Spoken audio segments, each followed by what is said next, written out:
लोकसभा चुनाव के नजदीक आते ही राजनीतिक सियासी में गर्माहट शुरू हो गई है। इसी तारतम्य में नर्मदापुरम लोकसभा कांग्रेस प्रत्याशी संजय शर्मा के जनसंपर्क कार्यक्रम के दौरान मीडिया से रूबरू होकर कहा कि बीजेपी प्रत्याशी का चेहरा न दिखाकर मोदी जी के चेहरे से चुनाव लड़ रही है, जिसका परिणाम ठीक नहीं आएगा। वहीं कांग्रेस प्रत्याशी संजय शर्मा ने कहा कि अभी तक लोकतंत्र में प्रत्याशी के चेहरों से चुनाव लड़ा जाता था, मगर भाजपा शासन में प्रत्याशी का चेहरा न दिखाकर मोदी जी का चेहरा दिखाकर चुनाव लड़ा जा रहा है। लेकिन जनता समझदार है कि प्रत्याशी का चेहरा देखकर ही जनता वोट करती है। मेरा चुनाव जनता के बीच में जनता से है।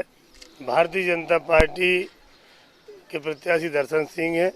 भारतीय जनता पार्टी पूरी पार्टी से चुनाव है।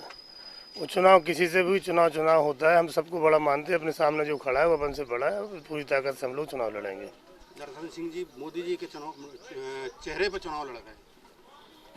भारतीय जनता पार्टी में सारे चेहरे गोल हो गए, एक ही चेहरा बचा है। ये ऊपर से निर्देश है कि किसी की फोटो नहीं लगाओगे, हमारे नाम पे वोट मांगोगे, हमारा नाम लिखोगे। लोकतंत्र में ऐसा होता नहीं है। आम जनता प्रत्याशी को भी देखती है, उसके बाद दल दोनों देख के वोट देती है। ये पहली बार इस देश में हो रहा है कि प्रत्याशी का नाम अलग करके केवल मोदी जी का नाम दे के चुनाव कर रहे हैं। इसके परिणाम ठीक नहीं आएंगे। आज अभी आपने देखा होगा रूपला मंत्री हैं वहाँ के, उन्होंने क्या बोला है। भारतीय जनता पार्टी के अहंकार देखो। जिस देश की राजपूत रेजिमेंट है, जिनने देश आज़ाद कराने की लड़ाई लड़ी है, वो जाके वहाँ कह रहे हैं कि इनकी मुगलों से रोटी बेटी के संबंध थे। ऐसे लोगों के खिलाफ कोई कार्रवाई नहीं कर रही भारतीय जनता पार्टी। इनको टिकट दे के चुनाव लड़ा रही है। एक तरफ बातें करते हैं बड़ी स्वच्छता की, सामंजस्य की, सर्वधर्म संभाव की, सारे समाज के लोगों को लेके चलना। एक उनका नेता, एक हमारे देश की जो सबसे लड़ने वाली समाज, जिनने आज़ादी की लड़ाई लड़ी, मुगलों से लड़ाई लड़ी, उनके नाम से रेजिमेंट जानी जाती, उनके ऊपर इस प्रकार के आरोप लगा रहे हैं। ये मोदी जी थोड़ा विचार करें, देखें। स्वाभाविक चुनाव प्रचार होते हैं और उसी प्रचार के दौरान आज कांग्रेस पार्टी के प्रचार में हम सब यहाँ आए हैं। कांग्रेस पार्टी से इस जिले के क्या, पूरे संसदीय क्षेत्र के क्या, मध्य प्रदेश के जाने माने संजय शर्मा संजू भैया को कांग्रेस ने प्रत्याशी बनाया है। उनके समर्थन में हम लोग गाँव-गाँव जा रहे हैं। रहा सवाल भारतीय जनता पार्टी, जो सिर्फ झूठ पर आधारित पार्टी है, जिनके नेता सिर्फ झूठ बोल रहे हैं, जिनके राज में युवा बेरोजगार घूम रहे हैं, महिलाओं को 3000 कह के 1250 मिल रहे हैं।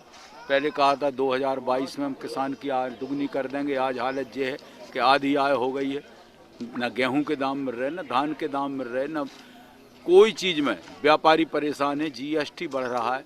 तो आज हालत जो है, इन लोगों ने सिर्फ झूठ बोल के और अभी तक जनता को गुमराह किया है। निश्चित रूप से इस लोकसभा चुनाव में इंडिया गठबंधन की राहुल गांधी जी के नेतृत्व में कांग्रेस की सरकार बन रही है और निश्चित रूप से इस क्षेत्र से यदि आप सब लोगों का आशीर्वाद मिला, सबका स्नेह मिला, तो संजय शर्मा सांसद के रूप में जीत के जाएंगे।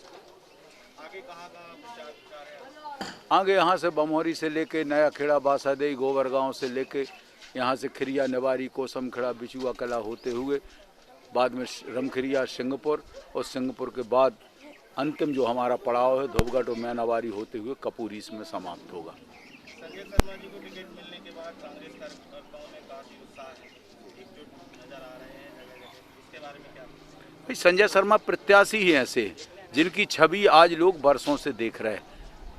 संजय शर्मा ने हमेशा जनसेवा की है, समाज सेवा की है, धार्मिक व्यक्ति हैं। आप देख रहे हैं राजमार्ग पर उतना बड़ा रावतपुरा सरकार का चतुर्मास हुआ, कुमकुमार्चन हुआ। आज देखो आप कितनी बड़ी भगवान शिव की प्रतिमा वहाँ स्थापित हो रही है और आज तक जो उनके पास गया है कोई भी व्यक्ति वो निराश नहीं हुआ।